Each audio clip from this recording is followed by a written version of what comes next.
Now, when the UK Independence Party gained 139 seats in last May's council elections, it was best performance for a fourth party in living memory.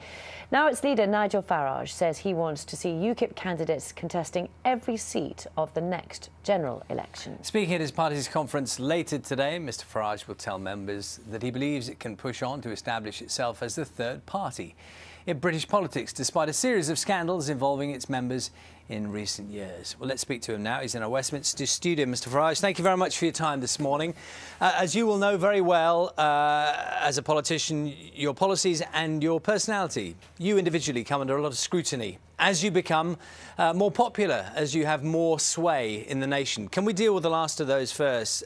You yourself, these allegations about you as a young man, a 17-year-old man, from teachers at your school, Dulwich School.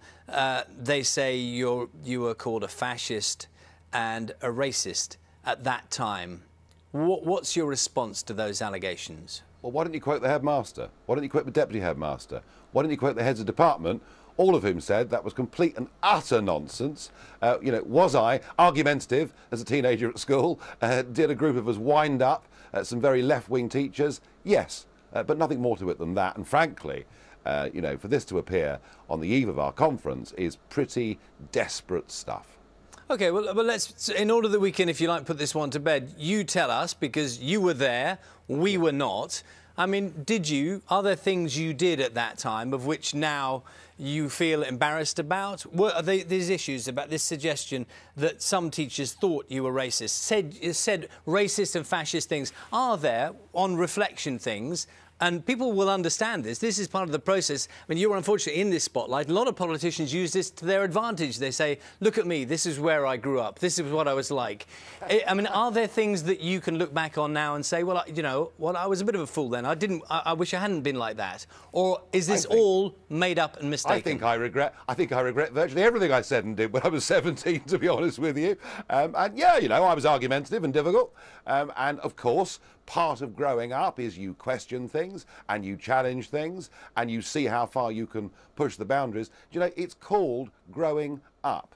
And any suggestion that in those days I was a member of any extreme political organisation or anything like that is rubbish. I was a member of the Conservative Party. I was at a school that was highly political at the time.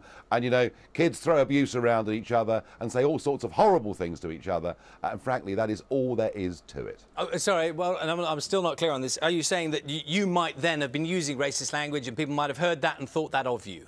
No, I am saying that we had a very small number of extremely left-wing teachers who we did our very best to wind up. It was felt in those days that it was inappropriate to even discuss immigration in the shadow, really, of Enoch Powell's 1968 speech. And we were effectively told we should not discuss this issue at all. And so we did. And we did it with glee to try and upset people. But, older, wiser heads in the school realised that it was nothing more than a wind-up. And that was why, indeed, I was made a prefect at the school and all the rest of it. Well, I suppose in some ways, and I understand you're quite dismissive of this, but in some ways the danger for you, I guess, is twofold. One is that it might draw the suggestion that it's out there, might draw the wrong kind of people to UKIP. Well, the real danger is that today's our national conference. You're the BBC. Your job is to be a public service broadcaster and to ask us what our policies are, what our aims are, and what the electoral difficulties are, but you don't appear to be very interested. Well, let's get straight into it then. For example, with council housing and immigration, you are saying that only people who have parents or grandparents should get council houses or should get priority. Is that right? No, we're not saying only people who've got parents and grandparents that lived in the areas should get council housing, but we are saying it'd be a good thing if we could prioritise people who come from the area. When people grow up in an area and they've been there for generations, they want the opportunity to live within their community and for their kids to go to the local schools. And increasingly there's a feeling that families that have been around for a long time get put to the bottom of the pile.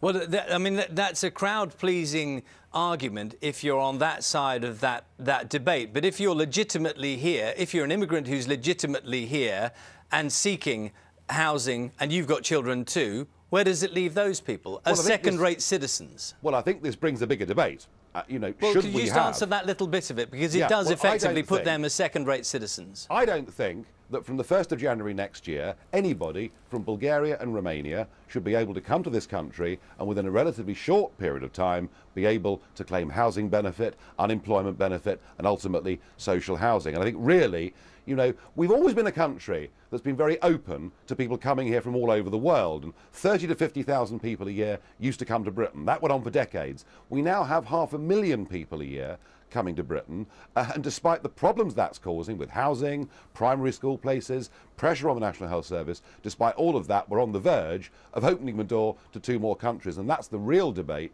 that we want to have. Yeah, but equally well, there are a lot of people, I mean, that fits one particular circumstance. You're presenting a situation as someone who's been here for 3 months and wants benefits. What about someone who's lived here for 10 years and hasn't got parents or grandparents who are British? Do they get second-rate citizenship too? You know, we've always said anybody that's been here for 5 years, worked, paid their taxes and obeyed the law should be entitled to the full range of social benefits this country provides. We've no objection to good people coming to Britain, working and contributing. What we have a problem with is the fact that we don't any longer, with our immigration policy, choose who can come to Britain. You know, and countries like Australia, who've got this right, they choose. They want good people to come, and that's exactly what we should want, not to have an open door to anybody. And can I just ask you, looking ahead, I mean, you made the point earlier on in relation to the focus on your own personality, that UKIP is a growing party and you've had growing success. Do you think you should, for example, be involved in the election debate? Should it be a 4-way debate now with UKIP at that podium? Well, let's see. I mean, I think one of the problems is that everyone's talking about the next election as if it's happening in 2015. And what we've all forgotten is the next election takes place on May the 22nd next year. It is a Euro election. And my main focus of my leader's speech today is to say to the party, let's get ready to fight that national election in 29 weeks' time, because I believe that if we can turn that into effectively a referendum on Britain's membership of the European Union, we've got a chance of winning those elections. Now, if I'm right, and if we do win those European elections, frankly, it would be laughable in the light of that if we were then excluded from leaders' debates in 2015. Nigel Farage, thank you very much for your time this morning.